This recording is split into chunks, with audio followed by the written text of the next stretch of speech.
उसे पकड़ना। ये 2010 के दशक में काफी अहम हो गया था, खासकर साइबर सुरक्षा जैसे एरिया में। अच्छा। और इसकी सबसे खास बात यह है कि इसे जितना ज़्यादा डेटा मिलता है ना, मतलब ट्रेनिंग डेटा, ये उतना ही बेहतर सीखता है। डेटा ही इसकी असली ताकत है, यूं समझिए। तो एमएल का काम है पैटर्न सीखना। हाँ। ठीक है। इसके बाद फिर आता है डीप लर्निंग यानी डीएल। ये क्या है? हाँ, डीएल। ये असल में एमएल का ही एक और एडवांस्ड, ज़्यादा शक्तिशाली तरीका है।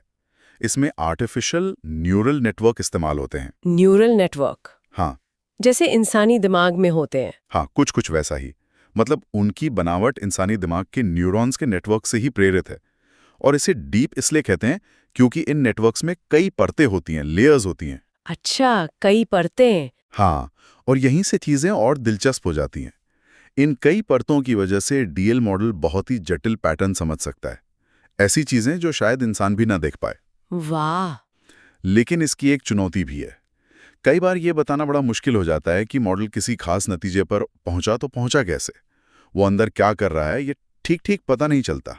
इसे ब्लैक बॉक्स प्रॉब्लम भी कहते हैं। अच्छा, ये तो एक समस्या है। हाँ, पर इसी जटिलता ने इमेज पहचानने, भाषा समझने और हाँ, जेनरेटिव एआई जैसी चीज़ों के लिए रास्ता खोला। इसी ने क्रांति ला दी।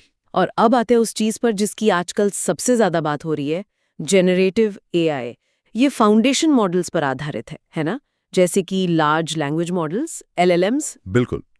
एलएलएम्स यानी बहुत बड़े भाषा मॉडल, जिन्हें बहुत सारे टेक्स्ट डेटा पर ट्रेन किया गया है। आप इसे अपने फ़ोन के ऑटो कंप्लीट का एक बहुत ही ज़्यादा एडवांस्ड वर्जन समझ सकते हैं। हाँ, ऑटो कंप्लीट तो सिर्फ अगला शब्द बताता है। सही कहा।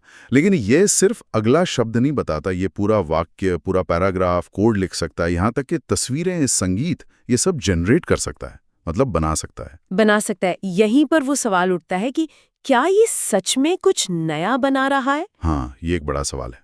क्या ये सच में नया कंटेंट बना रहा है या सिर्फ जो सीखा है उसी को मिलाकर नए तरीके से पेश कर रहा है?